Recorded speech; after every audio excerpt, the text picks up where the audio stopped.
긴 기간 동안 아무것도 하고 있지 않았던 것이 아니고요. 저는 세 가지를 계속해서 꾸준히 준비하고 있었습니다. 안녕하세요, 한보입니다. 이전 영상에서는 연습실 창업에 대한 전반적인 이야기를 해드렸는데요.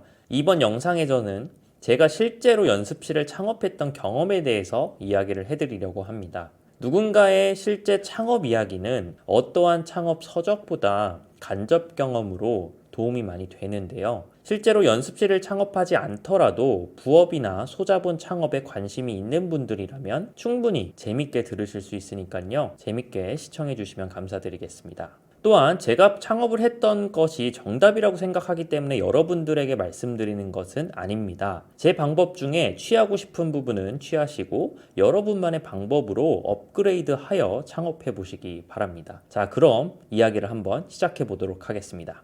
앞선 영상에서 말씀드린 것처럼 저는 취미로 춤을 춥니다. 실제로 제 돈을 내고 예약해서 많은 연습실을 이용해봤던 경험이 있는데요. 이게 처음부터 이런 경험이 있다고 하여 연습실을 창업하려고 했던 것은 아니에요. 많이 연습실을 빌릴 때는 한 달에 몇십만 원씩 돈이 나가더라고요. 그래서 한 두세 명만 모으더라도 연습실 월세는 낼 수 있을 거라고 판단을 했어요. 그래서 이런 생각을 가지고 있던 지인과 함께 매물을 알아보기 시작했죠. 거의 두세 달 정도 천천히 알아봤습니다. 이 긴 기간 동안 아무것도 하고 있지 않았던 것이 아니고요. 저는 세 가지를 계속해서 꾸준히 준비하고 있었습니다. 오늘은 이 세 가지에 대하여 이야기를 해볼 텐데요. 첫 번째는 주변 연습실 현황과 시세 파악이고요. 그 다음 두 번째는 장단점을 파악해서 내 연습실만의 경쟁력을 고민해 보는 겁니다. 그리고 세 번째는 자잘한 작업과 계획을 짜는 것이죠. 이제 하나씩 자세하게 말씀을 드려보겠습니다. 첫 번째, 주변 연습실 현황과 시세 파악입니다.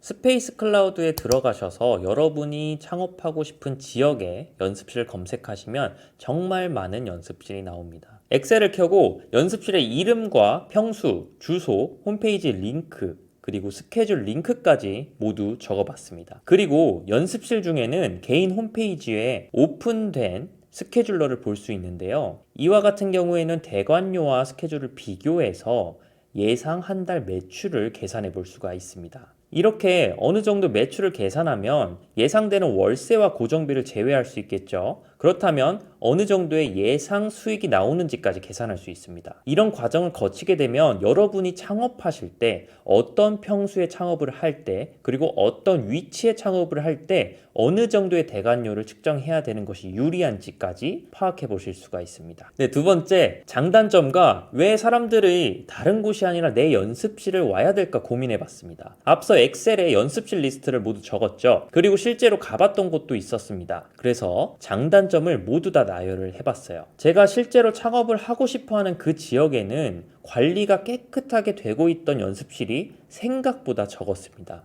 그리고 대관료 같은 경우에는 역에서 어느 정도 거리가 있어야만 저렴했죠. 그래서 너무나 심플하게 내가 너무 싼 가격이 아니더라도 깨끗하게만 관리를 잘 할 수 있으면 충분히 경쟁력이 있을 거라고 판단을 했습니다. 그리고 충분히 그 지역에 수요가 많다는 것도 알게 되었죠. 저는 프리랜서 및 개인 사업자였기 때문에 어디에서든 일이 가능했습니다. 그래서 창업을 했을 때 처음에 남들보다 CS라든가 연습실 관리에 있어서 유리한 입장이라고 생각을 했고 이것만으로도 충분한 경쟁력을 갖출 수 있을 거라고 판단을 했어요. 다음 세 번째, 자잘한 준비와 계획이었습니다. 물론 연습실 매물을 먼저 찾고 난 후에 그 매물에 맞는 작업들을 쭉 해나가도 상관은 없습니다. 하지만 저는 자잘한 것들을 먼저 모든 할 수 있는 일들은 하나하나씩 해봤는데요. 연습실 이름을 정하고 사이트를 만들고 필요한 물품들을 엑셀에 정리하고 그 물품들을 살 수 있는 링크와 가격들을 정리했습니다. 그리고 인테리어를 한다면 인테리어 공정에 따라서 업체들 리스트를 정리했고요. 대략적인 견적까지 뽑아봤습니다. 이렇게 되자 내가 처음에 투자되는 금액을 어느 정도 예측할 수가 있었습니다. 그 투자금이 예측된다면 앞서 첫 번째로 말씀드렸던 과정에서 어느 정도 내가 순수익이 나오는지 계산할 수 있었죠. 그러면 순수익과 이제 예상되는 투자 금액까지 알 수 있다면 내가 이거를 운영했을 때 몇 개월 후에 투자금을 회수할 수 있을지에 대해서도 가늠해 볼 수가 있습니다. 그뿐만이 아니라 운영을 하면서 사용하게 되는 안내 문구라던가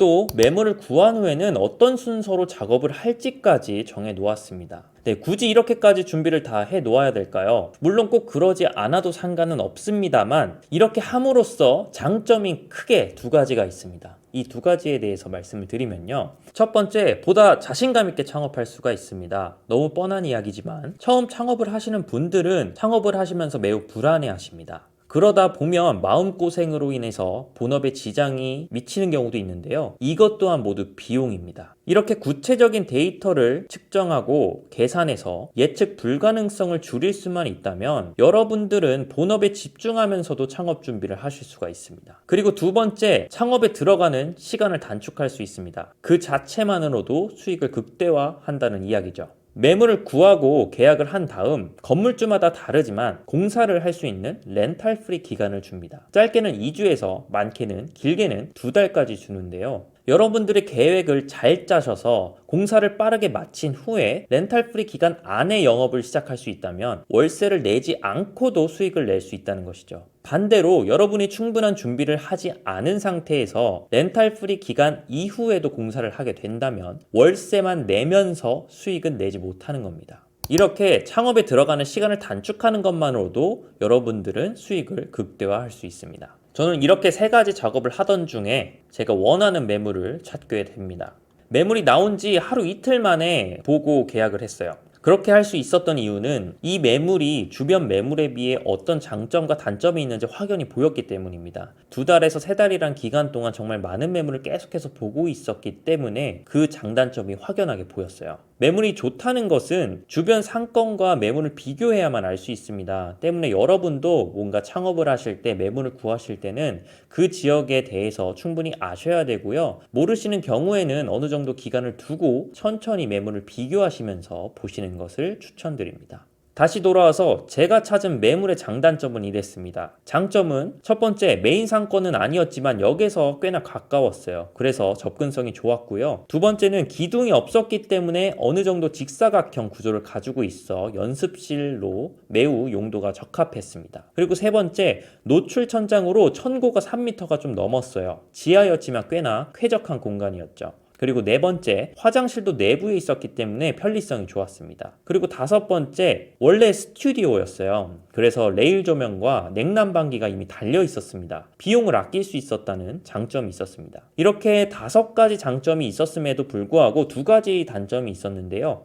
첫 번째는 집수정의 펌프 고장으로 인해서 누수가 있었어요. 그 누수로 인해서 스튜디오는 보상을 받고 나간 터라 철거가 되지 않았었습니다. 그리고 두 번째, 그 누수의 원인인 펌프 고장에 대한 해결이 완벽하게 되었는지 확실하지 않았어요. 이런 단점이 있었지만 철거를 하더라도 레일 조명과 냉난방기에 투자되는 비용을 아낄 수 있기 때문에 충분히 이득이라고 판단을 했습니다. 그리고 지인과 저는 둘 다 남자였기 때문에 그까짓 거 철거를 직접 하기로 결정을 합니다. 그렇게 한 달의 렌탈 프리 기간을 가지고 보증금 1,000만 원과 월세 70만 원으로 계약을 했는데요. 다음 영상에서는 계약한 매물을 직접 철거하고 인테리어를 하는 과정까지 모두 보여드리려고 합니다. 즐겁게 영상을 시청하셨다면 좋아요와 구독, 댓글까지 남겨주시고요. 그리고 궁금한 부분과 공유하고 싶은 부분이 있으시다면 또한 댓글로 남겨주세요. 지금까지 한보였습니다. 다음 영상에서 또 찾아뵙도록 하겠습니다. 감사합니다. 네, 오늘의 꿀팁입니다. 오늘은 집수정과 정화조에 대한 꿀팁을 드려볼게요. 먼저 집수정 모르시는 분들도 있죠. 말 그대로 물이 모이는 곳입니다. 여러분들이 세면대에서 물을 쓰시거나 아니면 건물 지하로 물이 흘러 들어왔을 때 그 물들이 모이는 공간이에요. 일정 수준 이상 물이 차올랐을 경우에는 펌프가 작동해서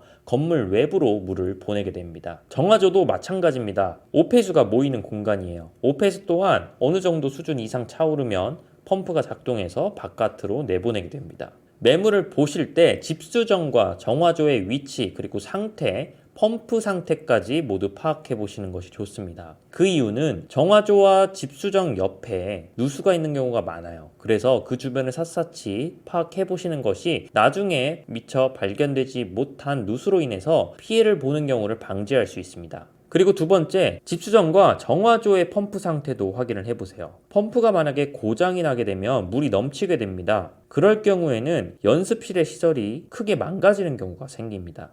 연습실은 물에 매우 약해요. 그 이유는 바닥의 마감을 강화마루로 하거나 단을 높여서 나무로 댄스 플로어를 쌓거나 아니면 거울을 시공할 때도 가벽을 나무로 하기 때문에 물에 매우 취약합니다. 원래 집수정이나 정화조, 펌프 문제는 건물 시설의 문제이기 때문에 건물주가 책임을 지는 것이 맞습니다. 하지만 때에 따라서 특약으로 펌프 고장의 문제는 세입자가 진다는 그런 특약을 넣기를 원하는 건물주도 있습니다. 때문에 여러분은 원하는 매물의 집수정과 정화조의 위치, 상태까지 보시고요. 그 펌프의 상태까지 모두 확인해 보시는 것을 추천드립니다. 나중에 여러분 펌프 새 것으로 교체하려고 하면 몇십만 원 듭니다. 이런 부분에 대해서 확실하게 건물주와 이야기를 해놓고 매물 계약하시는 것을 추천드립니다. 다음에도 꿀팁으로 찾아올게요.